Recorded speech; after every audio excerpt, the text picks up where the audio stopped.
We are less than 1% of historic levels in the bay.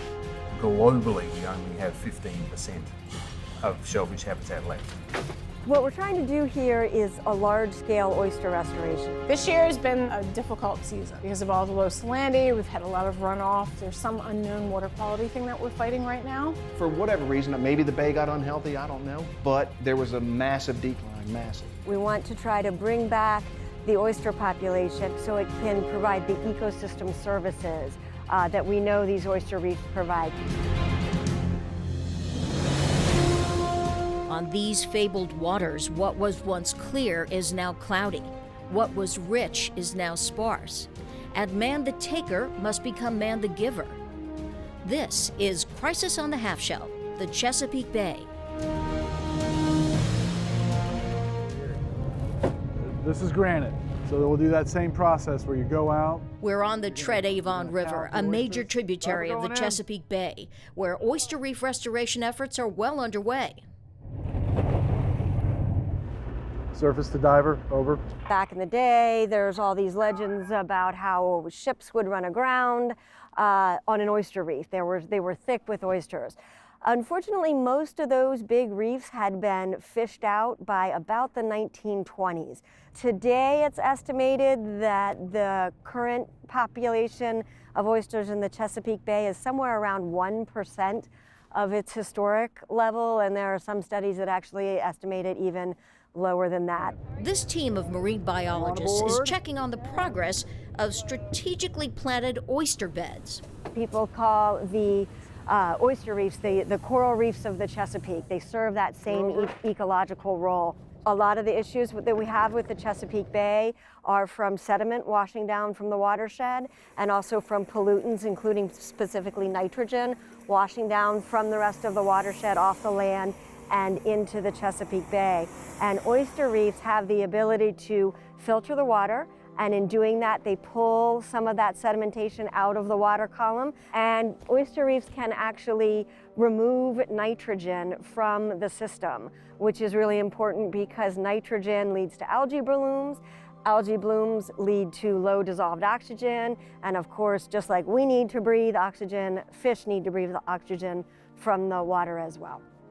Today, Ward Slacum with the Oyster Recovery Partnership is taking a census of what he hopes is a growing oyster population on the Treadavon. So these are the hatchery shell. You know, what's encouraging about this is that we know they're 3 years old. They're still surviving in addition to those oysters that have colonized the granite. So they're new recruits to the reef, which is what you want to see.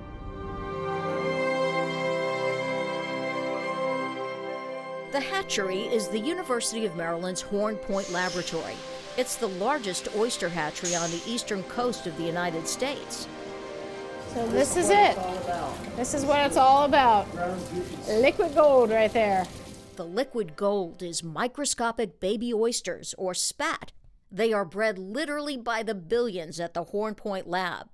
We do have a spawn on the table. I can't guarantee that it's going to go, but because they're kind of finicky. They're oysters. They don't listen to me. Are they going?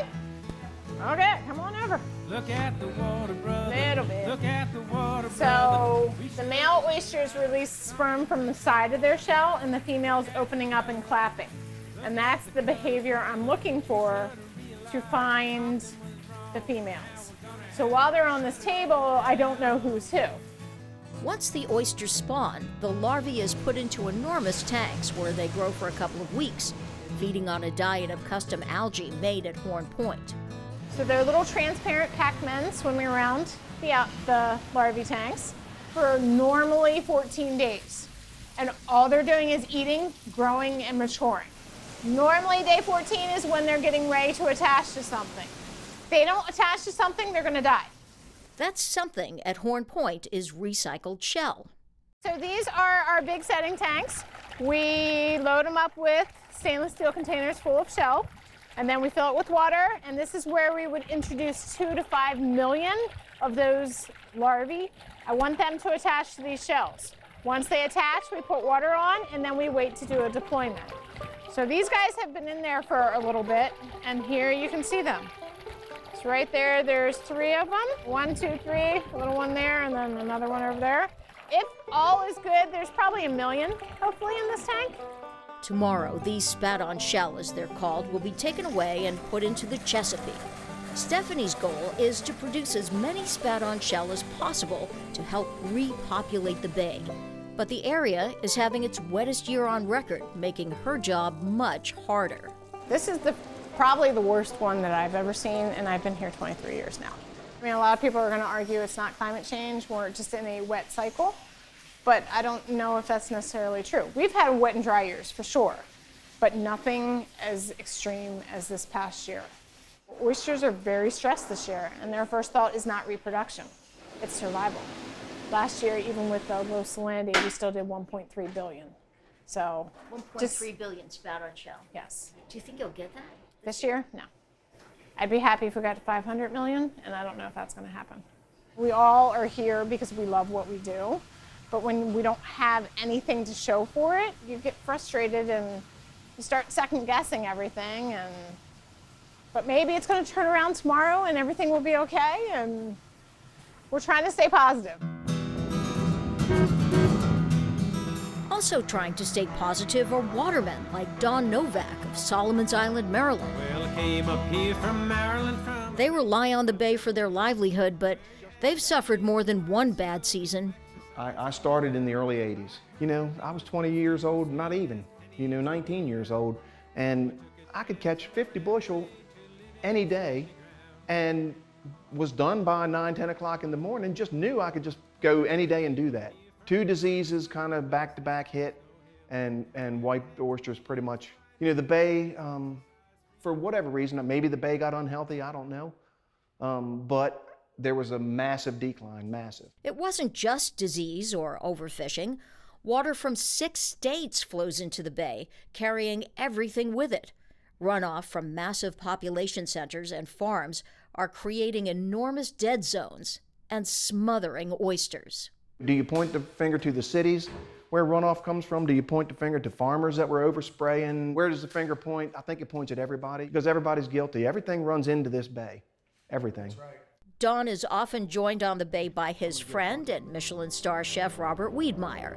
With a number of seafood restaurants in the D.C. area, a strong and healthy bay is good for business. But for Robert, it's far more personal. I just want to see the bay stay healthy, and I want to just be on the bay to the day I die. Just being on the water, I just find it very therapeutic being on the water and just the surroundings, and plus I just love it. I just love the romance of the bay. To be a chef, that's like the dream come true, is to be a chef and be able to hunt and fish, because it brings it all together. Robert and Don often discuss how best to keep the bay they love healthy. They know oysters are vital in that effort. A natural oyster bar is vital to the bay. I know that to be a fact. I mean, you crab on oyster bars, you fish on oyster bars, everything goes and revolves around an oyster bar. When they start deteriorating and start going away, then the water quality suffers. Pull them tongs good and strong and bring the boat around. Woo! Look at that. Look at that, baby. That's a money shot right there, baby. Pretty, ain't they? That's called a box. He's dead. If these things don't get cleaned up and moved over a little bit, they're going to start dying. It's kind of painful when I'm hand tonging out here, scratching around trying to catch 5 or 6 bushel, knowing that these are here, and you're not allowed to go here. This is closed. This is actually a sanctuary. Those oysters will sit there and never get worked, and they think they're doing a great thing by leaving them as a sanctuary, but ultimately they'll sand over and die. The good part about tonging, all those shells and all those oysters, it's picking them up off the bottom, it cleans them, they're not getting silted over. So now when a natural spat set occurs, the oysters have something to attach to. No matter what we're planning, we pay attention to the bottom, because if you put oysters in the mud, they're going to sink and die. And then it's a waste of effort and money and spat on shell. And you can have as many oysters as you can out there spawning. If they don't have somewhere for their spat to attach to, like hard substrate, oyster shells, you're not going to see a stable population. You're going to see it declining. For the restoration efforts, the hard floor or substrate is made from oyster shells or granite. Ward and Stephanie are checking both types today and have made a significant discovery. When we look at the monitoring data, what it's telling us now is that those reefs that are built with granite are outperforming those that were built with just natural shell and spat-on shell on top. So we're not necessarily concluding that it's better to use one or the other because one's costlier than the other one. In the Chesapeake, reef restoration costs can vary widely, from $10,000 to well over $100,000 an acre, depending upon how much treatment the flora of the marine environment requires. In Maryland alone, more than $55 million has been spent since 2011, costs the Nature Conservancy's Bose Hancock is all too familiar with. He oversees restoration efforts around the globe.